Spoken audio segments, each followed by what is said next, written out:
Car नहीं देती थी। जी।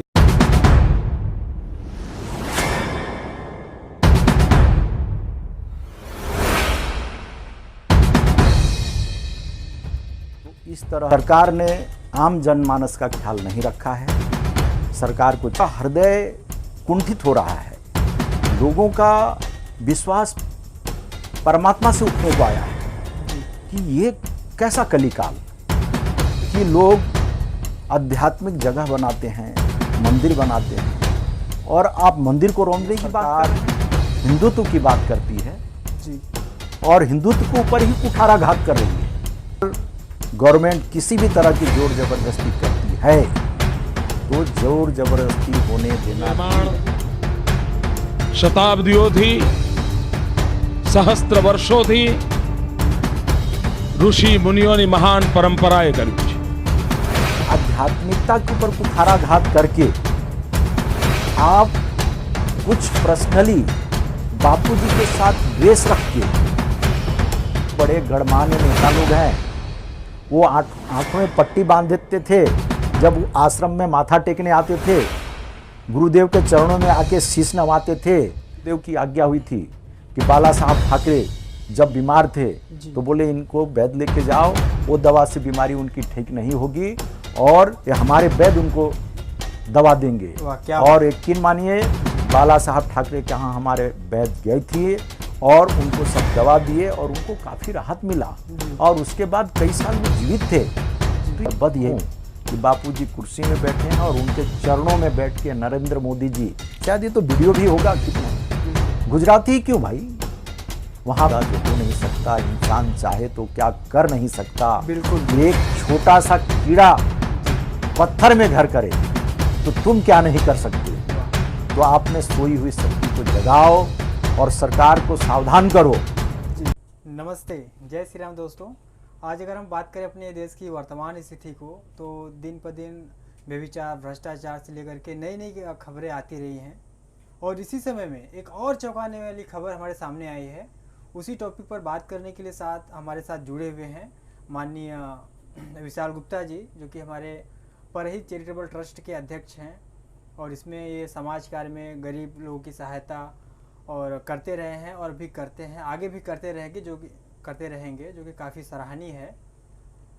तो विशाल जी, ऐसे समय में एक और चौंकाने वाली हमारे सामने खबर आई है। सुना जा रहा है कि संत श्री आसाराम जी बापू आश्रम मोटेरा, जी, जो कि पूरे इंडिया का आश्रम है बापू जी का, उसका केंद्र है और उसी को तोड़ने के लिए सरकार ने नोटिस जारी किया है।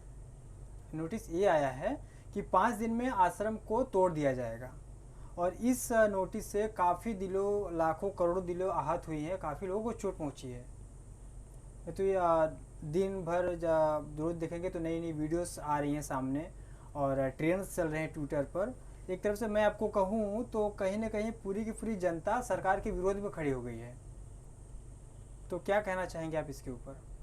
देखिए जी, आसाराम बापू पूरे भारतवर्ष ही नहीं अपितु पूरे विश्व के एक धरोहर हैं, सनातन संस्कृति के धरोहर माने जाते हैं जी।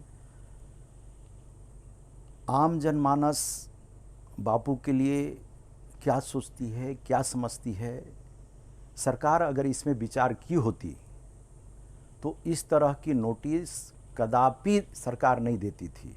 जी। परंतु सरकार ने आम जनमानस का ख्याल नहीं रखा है। सरकार को चाहिए कि इस विषय पर पुनः विचार करे और संज्ञान ले कि लोगों के साथ किस तरह से धोखा हो रहा है। जी। लोगों की व्यथा को समझने की कोशिश करे। जी। लोगों के हृदय विदीर्ण हो रहे हैं, लोगों का हृदय कुंठित हो रहा है, लोगों का विश्वास परमात्मा से उठने को आया है जी। कि ये कैसा कलिकाल कि लोग आध्यात्मिक जगह बनाते हैं, मंदिर बनाते हैं, और आप मंदिर को रोकने की बात कर रहे हैं। ये कदापि सहनीय नहीं है। जो सरकार हिंदुत्व की बात करती है जी, और हिंदुत्व के ऊपर ही कुठाराघात कर रही है, यह किस तरह से, क्या आम जनमानस को सरकार भ्रमित कर सकेगी? बिल्कुल नहीं। आम जनमानस इस पे सजग हो और लड़ाई के लिए तैयार रहे। अगर गवर्नमेंट किसी भी तरह की जोर ज़बरदस्ती करती है तो जोर ज़बरदस्ती होने देना नहीं है। आम जनमानस को जागरूक होना होगा और लड़ाई के लिए तैयार होना होगा। जी, तो जैसा कि सर आपने बताया कि वह एक आस्था का केंद्र है और सरकार कहीं न कहीं उस आश्रम पे कुठाराघात करे हिंदुओं के साथ, और काफ़ी साधकों का, काफ़ी आश्रम जी बापू के अनुयायियों का वह एक श्रद्धा का केंद्र है। बिल्कुल, बराबर। बिल्कुल। तो जरा सा आप भारत का नागरिक, आप एक साथ भारत के नागरिक भी हैं आप, तो मैं ये चाहूँगा कि थोड़ा सा भारत के नागरिक के भी दृष्टिकोण से देखिए तो कहीं ना कहीं सरकार हमारे समाज के हित के लिए भी यह काम कर रही है। अगर वो स्टेडियम बनता है तो काफ़ी बच्चों का उस पर करियर है, वो भी बनेगा और कहीं ना कहीं हमारा समाज हित में ही होगा और हमारा समाज प्रोग्रेस करेगा। तो क्या आपको इससे कोई आपत्ति है सर? बहुत बढ़िया। सरकार एक ने 4 स्टेडियम बनाए। जी जी। भारतवर्ष में कोई ऐसा जगह की कमी नहीं है। बहुत से प्रदेश हैं, या गुजरात इतना बड़ा प्रदेश है, आजू बाजू में कहीं और भी जगह मिल जाएगी। जी। लेकिन आध्यात्मिकता के ऊपर कुठाराघात करके आप कुछ पर्सनली बापूजी के साथ द्वेष रख के अपने द्वेष से अपने आप को पीड़ित करके अगर आप इस तरह का कोई एक्शन रिएक्शन लेते हैं तो न्याय उचित नहीं होगा। जी। बापूजी हजारों लाखों नहीं परंतु करोड़ों करोड़ों अनुयायियों के आस्था के केंद्र हैं। तो जिन लोगों की बापू के प्रति आस्था है, क्या उनके साथ खिलवाड़ नहीं होगा? जी, हो रहा है बिल्कुल। उनके बारे में सरकार को नहीं सोचना चाहिए? जी, सोचना चाहिए। सरकार हमारा माई बाप है। जी। तो हम रोवे तड़पे तो किसके पास? हमारी व्यथा को सरकार को सोचनी होगी। जी। हमारे तड़प को सरकार को महसूस करनी होगी। आखिर ऐसा क्यों? जी। आम आदमी आज क्या सोच रहा है? आम आदमी धर्म के लिए मर मिटने के लिए तैयार है, आसाराम बापू के लिए कटने के लिए तैयार है। मैं तो यूं बोलूंगा कि अगर सरकार को आजमाना हो तो बोल दे कि भाई कल के दिन 1000 आदमी सर कटाने के लिए आ जाएं तो 1000 लोगों को बलि देने के लिए तैयार होंगे तो हम यहाँ पे स्टेडियम नहीं बनाएंगे, ये जगह का अतिक्रमण नहीं करेंगे। तो मैं बोलता हूँ कि समय बीतते ही आदमी वहाँ अपने सर कटाने के लिए आ जाएंगे। जी। कहने का मतलब मैं ये बताना चाह रहा हूँ कि अध्यात्म के प्रति, प्रभु के प्रति, गुरुदेव के प्रति लोगों की इतना प्रेम है जी। कि अपने आप को मिटा देना पसंद करेंगे, आश्रम लेकिन को नहीं हटाएंगे। ऐसे अन्याय जो हो रहा है उस अन्याय को कभी भी स्वीकार नहीं करेंगे। बिल्कुल, जैसा कि आपने भी बताया कि अगर सरकार आप लोगों से कहती है कि कोई भी आप प्रस्ताव रखती है सामने तो आप लोगों को कर देंगे, बस इसलिए कि वहाँ पर स्टेडियम ना बने। बराबर। तो जहाँ पे आप लोग का आस्था, वहाँ पे आपका आश्रम बना हुआ है, पहले तो जब भी आप लोग शुरू में कम लोग रहे होंगे, बाद में भीड़ बढ़ी होगी, वहाँ पे आपके काफ़ी संगठन बल भी अभी तो ज़्यादा है। तो अगर उसी आश्रम को अगर आप लोग और कहीं बना लें तो इससे कोई आपत्ति? आपको स्टेडियम में बन जाएगा और स्टेडियम में बन जाएगा वहाँ पे, और आपका आश्रम तो सुरक्षित रहेगा ही, और कहीं बन जाएगा। स्टेडियम न बने ये तो सवाल हम कर ही नहीं रहे। स्टेडियम बने। जी जी। और स्टेडियम जैसा सरकार चाहिए उससे बढ़िया बने। हमारी आपत्ति आश्रम तोड़ने से है। जी। हमारी भावना के साथ खेल जो खिलवाड़ हो रहा है उससे है। हजारों आदमी सर कटा देंगे ये महत्व की बात नहीं है। मैं ये बताना चाह रहा हूँ कि लोगों की भावना, लोगों की आस्था, प्रभु से प्रेम किस तरह से है, उस जमी पे किस तरह से जुड़े हुए हैं लोग। आज भगवान राम के मंदिर के लिए सरकार बोलती है कि हम 500 वर्ष की लड़ाई लड़े, लेकिन क्यों लड़े? मंदिर तो कहीं भी बन सकती थी, लेकिन लोगों की भावना जुड़ी हुई थी। जी। उस भावना के लिए लड़ाई लड़ी सरकार। जी। तो आज ऐसा भ्रमित क्यों हो रही है सरकार? सरकार को इस बारे में विचार लेना चाहिए, पुनः विचार करना चाहिए। और अगर सरकार अपनी मति गति को उपयोग नहीं कर सकती है तो बहुत से हमारे यहाँ आचार्य हैं, साधु हैं, संत हैं, उनसे सलाह ले और क्या करना चाहिए उनसे विचार करके फिर डिसीजन ले। जी बिल्कुल। लेकिन अभी एक बात मैं आपसे और पूछना चाहूँगा कि आपने जैसा कि अभी बताया कि आश्रम जो है वो अध्यात्म की भूमि है, लोगों की आस्था जुड़ी हुई वहाँ से, श्रद्धा का केंद्र है, बराबर? बिल्कुल बिल्कुल। लेकिन सरकार की तरफ से जो नोटिस आया है ये इसलिए नहीं आया है कि श्रद्धा का केंद्र है इसलिए तोड़ा जा रहा है, आश्रम है इसलिए तोड़ा जा रहा है, बल्कि नोटिस में ये लिखा, साफ साफ लिखा हुआ है कि आश्रम का जो नियम है उसमें कहीं ना कहीं शर्तभंग किया जा रहा है। सर, तो मैं जानना चाहूँगा कि ये आश्रम ऐसा क्या हो रहा है वहाँ पे? अरे भाई, ये तो मूर्ख बनाने वाली बात है। क्या नियम भंग हुआ है? नियम भंग हुआ होता था तो हमारे जो बड़े बड़े गणमान्य नेता लोग हैं वो आंखों में पट्टी बांध देते थे जब वो आश्रम में माथा टेकने आते थे, गुरुदेव के चरणों में आके शीश नवाते थे, तब उनके आंखों में पट्टी बंधी थी, तब नियम भंग नहीं हो रहा था। नियम भंग क्या हुआ बताएं तो? ये तो देखिए कानूनी दांवपेच है।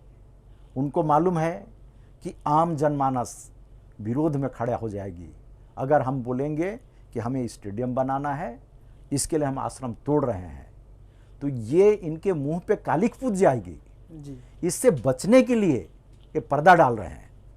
लेकिन वहाँ पे जो शर्त भंग का नोटिस आया है उसमें लिखा हुआ है कि वहाँ पे आयुर्वेदिक दवाइयाँ बना करके बेची जाती है, क्या ये सही है? आयुर्वेदिक दवा बना के बेची जाती है? भाई मैं तो बोलता हूँ कि आयुर्वेदिक दवा बना के कहाँ बेची जाती है, आज तक तो हमने देखा नहीं है। हमने ये जरूर सुना है कि गुरुदेव के कई ऐसे आयुर्वेदिक दवाखाना चलते जरूर हैं जो निस्वार्थ सेवा की जाती है, जो ऐसे असाध्य बीमारी हैं। मैं कईयों को देखा हूँ। उदाहरण के लिए जी। मेरे माताजी ओकाट हॉस्पिटल में एडमिट किया था, जी जी जहाँ पे आज के 20-22 साल पहले जी। कम से कम 20-22 लाख का बिल बना दिया उन्होंने। और पता चला ये तो लूट लिए, बीमारी कुछ और थी और बीमारी कुछ और है। जी तो हमारे आश्रम के वैद्यराज हैं अतुल भाई जी, जी। तो उन्होंने बोला कि वो पेपर दिखाओ और मैं उनको दवा देता हूँ। उन्होंने पेपर दिखाया और वो नाम मात्र के लिए कुछ 15 रुपए वो दवा की कीमत थी। क्या बात कर रहे हैं? जी। और वो तो पैसा भी नहीं लिए कि बोले नहीं ये बापू की तरफ से सेवा चलती है, लेकिन लोग दुरुपयोग ना करें करके थोड़ा बहुत लेते हैं लोगों से। भाई 10 में से कोई आ गए तो 2-4 लोग अगर कैपेबल हैं तो देवें, नहीं तो हम तो सेवा ही करते हैं। पैसा भी नहीं लिए। जी जी। 3 डोज खाने के लिए बोले उन्होंने, 3 डोज खिलाया और तीसरे दिन उनके पास आया, एवरीथिंग ओके आया। वाह, क्या तो बात है। इस तरह से समाज की सेवा हो रही है। जी। उस सेवा को अगर आप बिजनेस बताएं तो ये बहुत गलत बात है। जी, अगर जी, बापूजी आयुर्वेदिक दवा का धंधा करते होते थे तो इतना बड़ी आध्यात्मिक केंद्र कहाँ से बनता था। जी आज जितने भी आश्रम हैं आप जाइए, वहाँ पे वैद्य आते हैं, जी। हर आश्रमों में वैद्य आते हैं और निस्वार्थ रूप से सेवा करके जाते हैं। सुबह अगर दवाखाना चालू है तो एक दिन पहले आते हैं और सुबह से शाम तक। मैं तो यहाँ तक देखा हूँ कि कई ऐसे नेतागण हैं कि वहाँ जा नहीं सकते हैं तो उनके घर तक में जाते हैं। उदाहरण के लिए मुझे खुद एक बार गुरुदेव की आज्ञा हुई थी कि बाला साहब ठाकरे जब बीमार थे तो बोले इनको वैद्य लेके जाओ, वो दवा से बीमारी उनकी ठीक नहीं होगी और ये हमारे वैद्य उनको दवा देंगे। और यकीन मानिए बाला साहब ठाकरे के यहाँ हमारे वैद्य गए थे और उनको सब दवा दिए और उनको काफ़ी राहत मिला और उसके बाद कई साल वे जीवित थे। तो ये सब बातें समाज को भ्रमित करने के लिए की जा रही है कि ये दवा बेचते, ये करते हैं। ये कतई आम जो पब्लिक है, आम जो भक्त हैं, प्रभु के प्रेमी हैं, उनको सब कुछ मालूम है। इस तरह से आम पब्लिक भ्रमित नहीं हो सकती। ठीक है, मैं आपकी सारी बातें मान लेता हूँ। यहाँ पे जो आपने बताया मैं आपकी सारी बातें मानता हूँ, लेकिन सरकार ने जो अभी स्टेडियम बनाने के लिए जो मास्टर प्लान निकाली है उसमें आश्रम की जगह भी इंक्लूड है। आपकी जो इतनी सारी बड़ी जगह है आश्रम की, उसमें वो जगह भी इंक्लूड है। बिल्कुल बिल्कुल। और अगर वो जगह छूटने से नहीं छूट जाता है तो कहीं ना कहीं स्टेडियम बनाने का मास्टर प्लान बिगड़ जाएगा। तो इससे सरकार का जो इतना बड़ा मास्टर प्लान बनाया हो, 64,000 का प्रोजेक्ट बना है, वो कहीं ना कहीं आर्थिक व्यवस्था पे बहुत बड़ा उसका इफेक्ट पड़ेगा। जहाँ तक हमने सुना है 350 एकड़ जगह उनको चाहिए हो। तो हमारे देश के इतने बड़े बड़े विद्वान हैं जी, अगर आश्रम की जगह को बचाना चाहें तो हमारी जगह है कितनी, 10 एकड़। क्या बात कर रहे हैं सर? बिल्कुल। लेकिन तो मैंने न्यूज में पढ़ा है कि उस वहाँ पे आपकी जो जमीन है वो 100 एकड़ की है। ये फेक है, बनावट है, क्योंकि इसी तरह से लोग भ्रमित होंगे ना। तो बहुत बड़ा मैथमेटिक्स है सर। बिल्कुल बिल्कुल बिल्कुल, लोगों को भ्रमित किया जाता है। ये तो बापूजी की तपोभूमि रही है। वहाँ पे माँ गिवा की क्या बोलते हैं वो उनका समाधि स्थल है। जी, और न जाने कितने कितने क्या बोलते हो बड़दादा से आज लाखों लाखों करोड़ों करोड़ों लोगों के मनोकामना फलित हुई है। वाह। आज बताइए कि अगर आप भी कभी गए होंगे और कुछ मनोकामना लेके बड़दादा की परिक्रमा किए होंगे। जरूर जाऊंगा हाँ, सर कभी मैं। नहीं आप जाएंगे, लेकिन जो लोग गए होंगे और उनकी फलित हुई होगी। जी जी और बहुतों की फलित हुई है। जी। और ऐसे जगह, ऐसे पवित्र बड़दादा की परिक्रमा करके जिनकी मनोकामना फली हुई है, आज अगर उसको आप तोड़ देंगे तो बताइए वो जिसने वहाँ पे आराधना करके आया है वो तो शायद अपने आप को ही माफ़ नहीं कर पाएंगे। तो उनकी पीड़ा को ज़रा समझने की कोशिश कीजिए कि ये किस तरह का खेल खेला जा रहा है।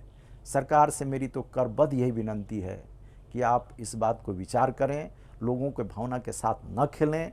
लोगों को मायूसियत होगी, लोग बिल्कुल तड़प रहे हैं।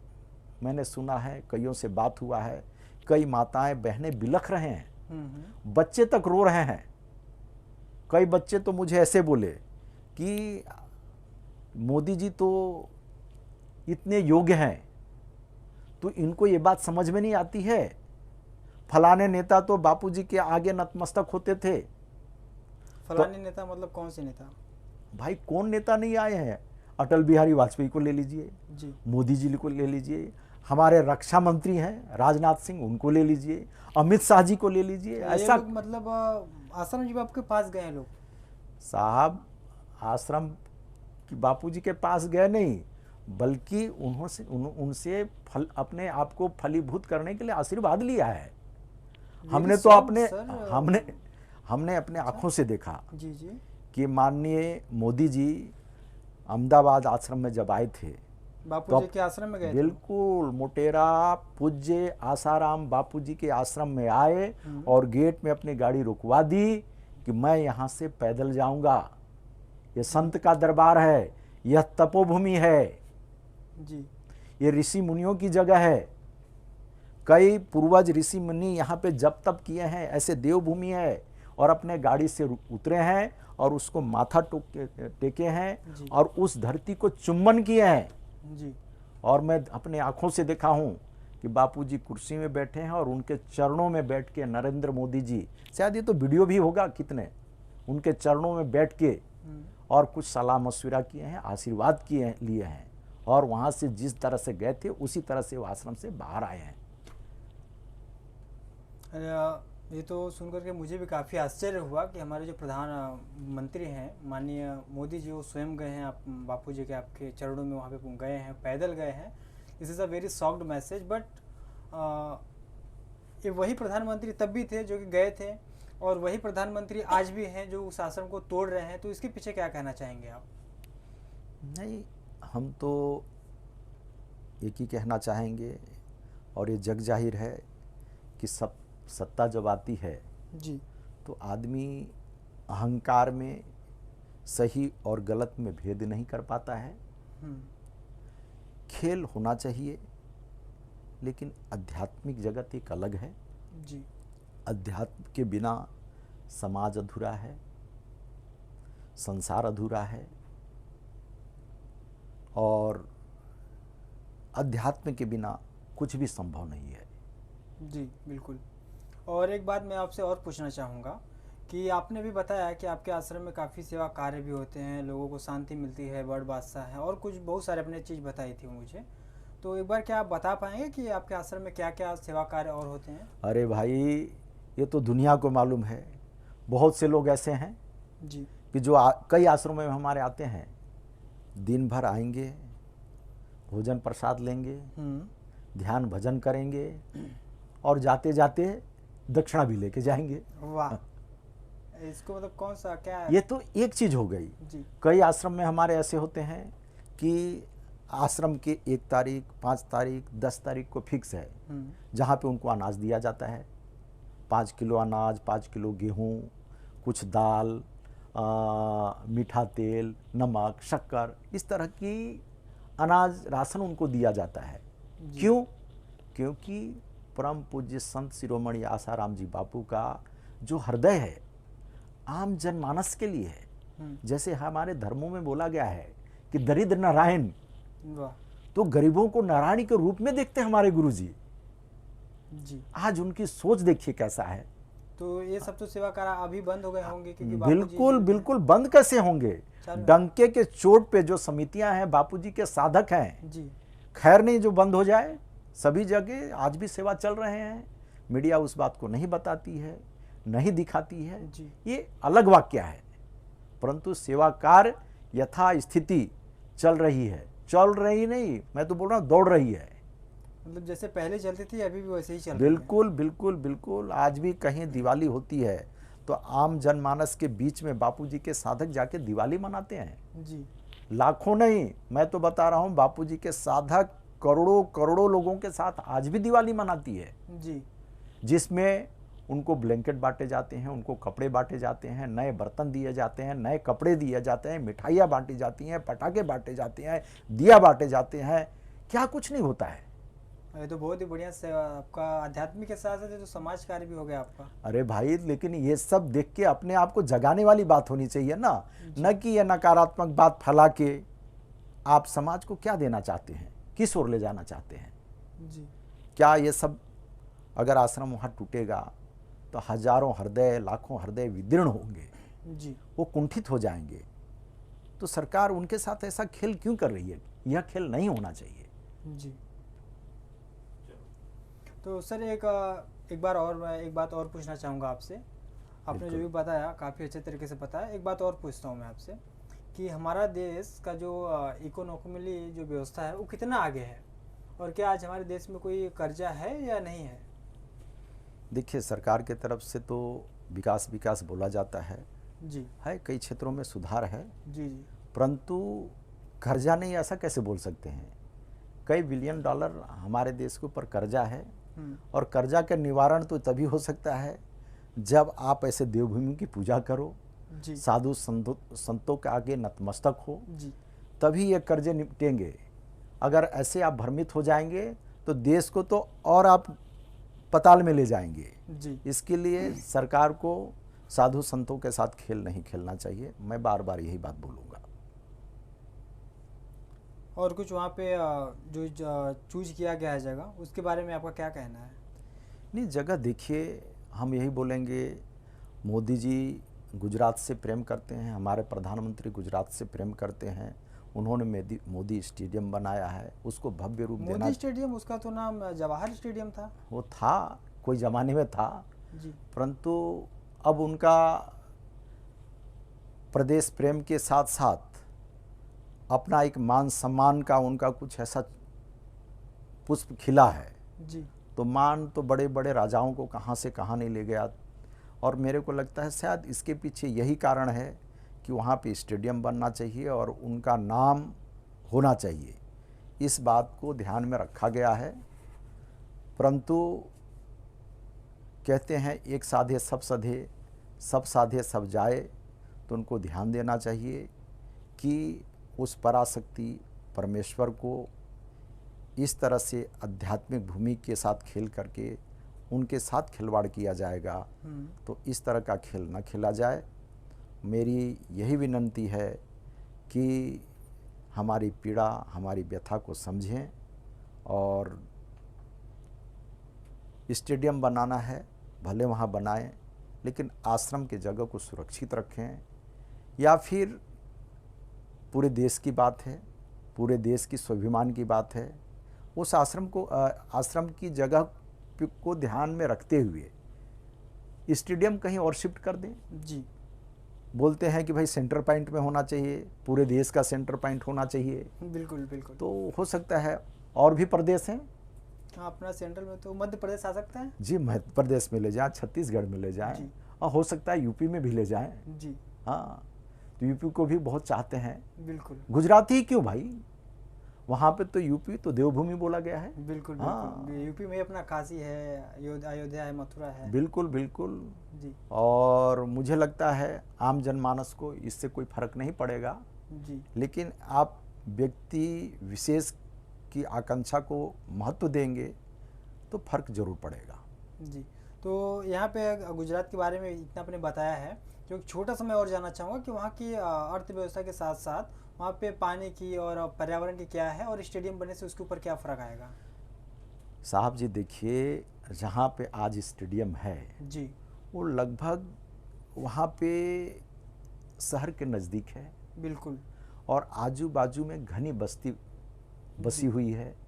तो जाहिर है इतने बड़े जगह में आप ये सब करेंगे तो पर्यावरण को क्षति होगा। बिल्कुल आप इतना बड़ा प्रोजेक्ट लेंगे तो पानी भी चाहिए होगा। बिल्कुल। गुजरात में पहले पानी की कमी पहले ही से- साबरमती नदी जो है हम्म, उसमें बांध बना हुआ है, जी नदी वैसे ही सूखी पड़ी है। हम्म, तो आप और ये पब्लिक को वहाँ पे तकलीफ देने के लिए पर्यावरण का आप इतना आवाज़ उठाते हैं कि पर्यावरण के लिए ये करना चाहिए, वो करना चाहिए, तो आप ऐसे जगह में जाना चाहिए जिससे पर्यावरण का हानि ना हो।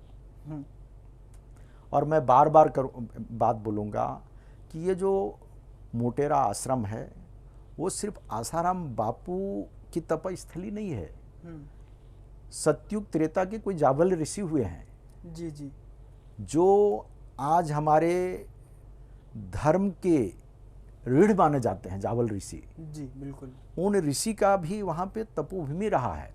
अच्छा, वहीं पे। बिल्कुल बिल्कुल। उस टाइम में जब आश्रम बन रहा था जी। तो मुझे कई लोगों ने बताया कि जब आश्रम बन रहा था तो इतना यज्ञ हुआ था कि कई ट्रकें भर भर के यज्ञ की राख वहाँ से निकली थी। हम्म, तो इन सब बातों को ध्यान देना चाहिए। मैं तो यही बोलूँगा, अगर सरकार मनमानी करती है तो ये देश हित में, समाज हित में, जनहित में बिल्कुल नहीं होगा। जी। और आपने इतनी सारी बातें बताई और इसमें काफ़ी हमें भी आपसे जानकारी मिली। तो लास्ट में विशाल सर, आप इस पॉडकास्ट के माध्यम से हमारे दर्शकों को क्या मैसेज देना चाहेंगे आप? मैं सबको करबद्ध करते हुए नमन करूंगा और मैं यही बोलूँगा, गुरु जी के संदेश को ध्यान में रखिए कि गुरुदेव हमारे बोलते हैं कि अपने सोई हुई शक्ति को जगाओ। जी कहते हैं कौन सा उगदा जो हो नहीं सकता, इंसान चाहे तो क्या कर नहीं सकता। बिल्कुल, एक छोटा सा कीड़ा जी पत्थर में घर करे तो तुम क्या नहीं कर सकते। वाह। तो आपने सोई हुई शक्ति को जगाओ और सरकार को सावधान करो जी कि अगर आप 19-20 करते हैं, मनमानी करते हैं, जी तो हम मनमानी नहीं होने देंगे, जी क्योंकि हम एक स्वतंत्र देश की वासी हैं। हमारे भी भावना है, जी आप हमारे भावना के साथ खेल नहीं कर सकते हैं। बिल्कुल। हम एक परिवार के जैसे पूरे देशवासी रहते हैं, उस परिवार के साथ आप सौतेला व्यवहार नहीं कर सकते हैं। जैसे अगर आप भी एक परिवार से आते हो, आपके घर पे छोटे बड़े बच्चे होंगे, बूढ़े होंगे, लेकिन घर पे क्या बनना चाहिए, क्या नहीं बनना चाहिए, सलाह होता है। अगर कोई बच्चा बोलता है आज मुझे ये खाने का मन है, तो उसकी भावना की भी कदर की जाती है, बिल्कुल। नहीं कि बच्चा है करके उसको थप्पड़ मारा जाता है। जी तो आप जो बोलते हो कि हम स्वतंत्र देश के वासी हैं, तो हमारी कैसी स्वतंत्रता है कि आप एक तरफा निर्णय ले रहे हैं। हमारे भावना को समझें और जो भी साधक गण हैं वो संयम बनाए रखें और जो भी लीगल तरीका है उसके साथ लड़ाई लड़ने के लिए तैयार रहें। सरकार अगर ज़बरदस्ती करती है तो सरकार के आगे हमें झुकना नहीं है। और सरकार से हम पुनः यही विनंती करते हैं, बार बार विनंती करते हैं कि आप इस तरह से लोगों के भावना के साथ खिलवाड़ न करें, न करें, न करें। जी बिल्कुल। और इसी के साथ हम आपसे लेते हैं इजाज़त। हमारे पूरे पॉडकास्ट को देखने के लिए धन्यवाद। और इस पॉडकास्ट के माध्यम से आप कितने सहमत हैं और कितने असहमत हैं, कमेंट सेक्शन में आप ज़रूर बताएं। जय श्री राम, जय सनातन।